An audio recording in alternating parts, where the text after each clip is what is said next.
ও কি স্পিডে ঘুরছে যে গাড়ি রাখতে পারে না।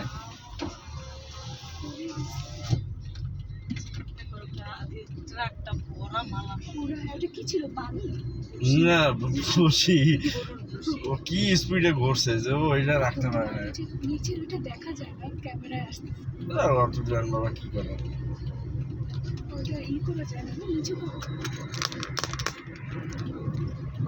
কত একটু সাইড দিয়ে থাকবে।